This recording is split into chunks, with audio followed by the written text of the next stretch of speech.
Okay, so I don't know how to do this, but this video is about many things, but we're going to be talking about hobbits versus wizards.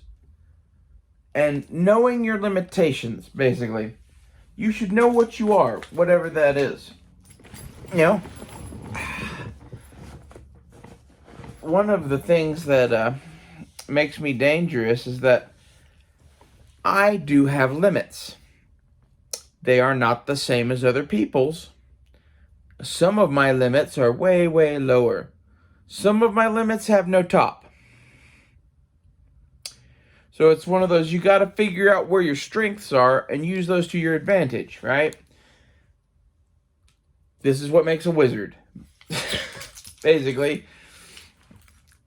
And if you don't do this shit and figure this shit out for yourself and get some like kung fu going, I don't know what else to call that shit. It's how you're going to end up a hobbit. Okay? And like hobbits versus wizards, well, like the hobbits won the whole fucking thing, right? Yay, hobbits, whatever. Yes, they won it by being the most incapable fucking thing in the whole thing. Yeah. That's one view of it. The other view of it is basically the divine providence of God and the hand of Gandalf entering into the world basically made it capable for them to do the things that they do. So you can't have one without the other. I don't disrespect hobbits. You shouldn't disrespect wizards.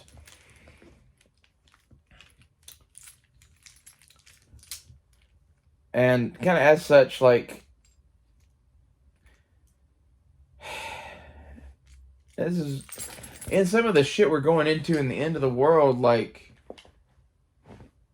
how you conduct everything that you do matters. And I'm not listening to hardly anybody else anymore about how to do anything. Okay? I am doing my own research, and I'm talking to Nut and Fancy and a handful of other people. Blazer, a lot. My uncles. If you can talk to Never Enough Ammo, I'd talk to him. He knows what he's doing. Never Enough Ammo will survive whatever this is, and he will be very well off. You should go watch his shit. Like, he gets a lot of the shit that I get because we grew up in very similar circumstances and very similar time periods. He was broke, shit poor in the 80s and 90s, and so was my family. And, you know, you do what you have to do to get by, and, like, I think those people probably stand some of the better chance to get through things, you know? It's not that, you know, they're necessarily the best at whatever. It's that they're hardy. You know, I'm used to living with nothing. That's how I'm good at making shit. Like, I started making toys and shit when I was a kid because I don't know, I had a pocket knife. I was bored. I carved a fucking sailing boat and shit, and like that's some of the first shit I ever made ever.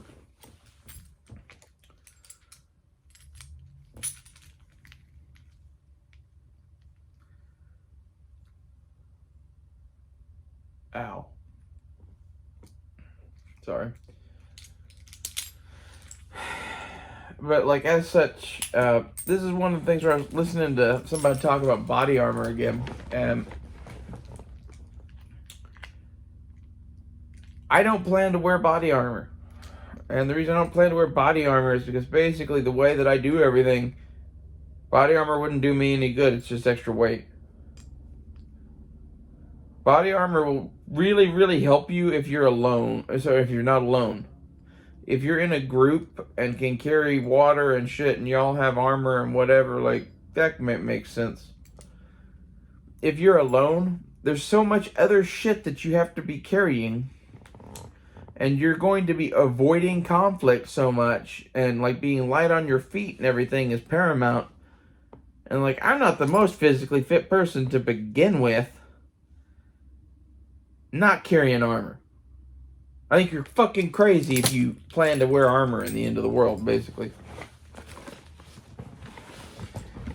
it's one of those, like, having a fucking set of that pistol soft armor and a set of steel rifle plates that laying around, that might be good. And the reason I say steel is with the soft armor especially, I think you'd be okay, and fuck it, they last forever.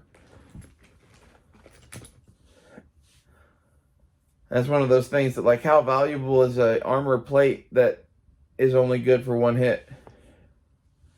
Well, if you're in a supported conflict backed by the U.S. Army, pretty good. If you're not, I think steel has its advantages.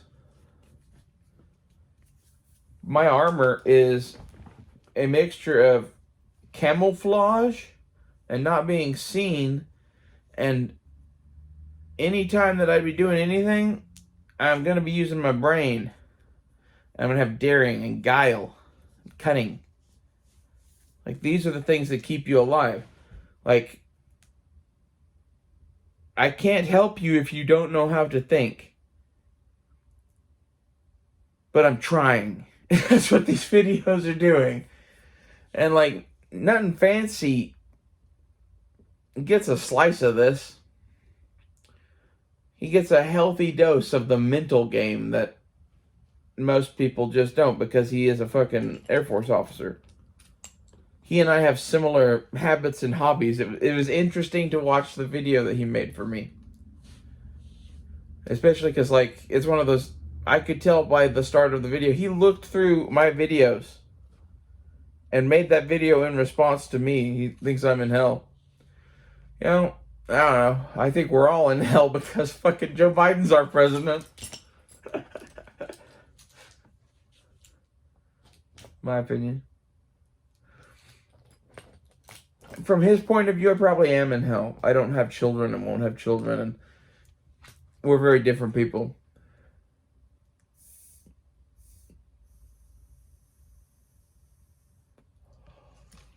I always think of Achilles at the start of Troy. And the boy says, that Thessalonian is the biggest man I've ever seen.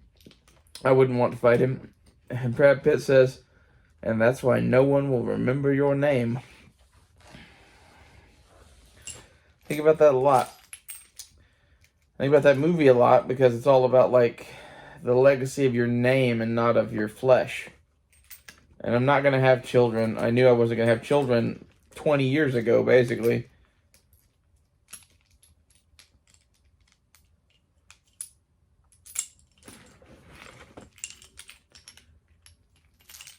My goal is to live in a way that I consider honorable while I'm here. That's damn hard to do. I don't take money from the government if I can help it. And I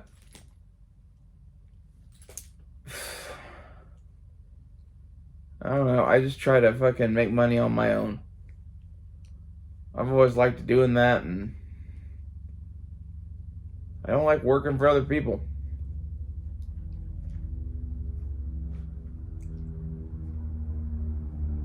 God damn.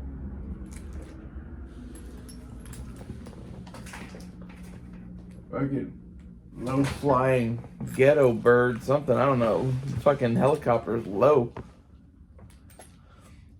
That's why I always gravitated towards making shit, is because if you're making it and you have a place to sell it, you don't have to fucking worry about nobody.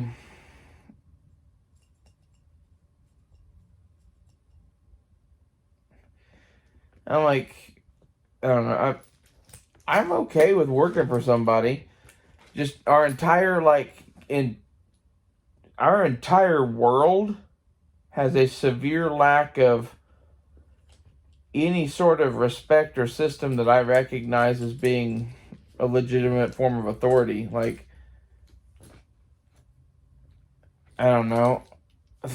The one time I did really work someplace, I was an apprentice, basically, and I did well. And that I can deal with.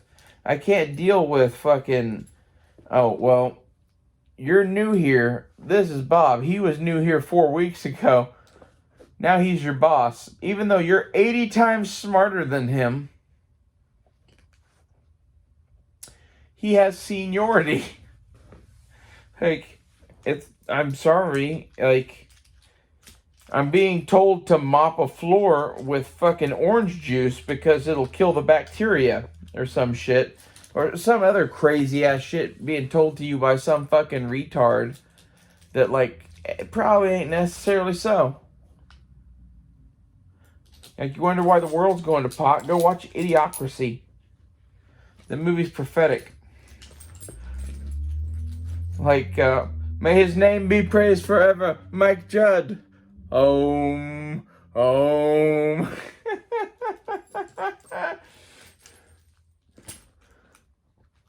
Mike Judge, sorry. Mike Judd, I don't know who that is. King of the Hill and Idiocracy and Office Space, and sure, some of the best movies ever fucking made. Like, and TV shows. If you've never fucking seen any of that shit, you should go watch it. Like, a lot of my life philosophy is formed by the comedy of Mike Judge. And, like, this is one of those things that the reason Matt and I, and even Honda and I, could get along for as long as we did, is that. You know, at a lot of our core, like, fucking, some mix of Office Space and King of the Hill. Built a hell of a lot of my worldview, anyway. Then fucking Idiocracy is just, like, his magnum opus. Like, it was the thing that, like, when he made it, he thought it was ridiculous. When I saw it originally, I thought it was ridiculous.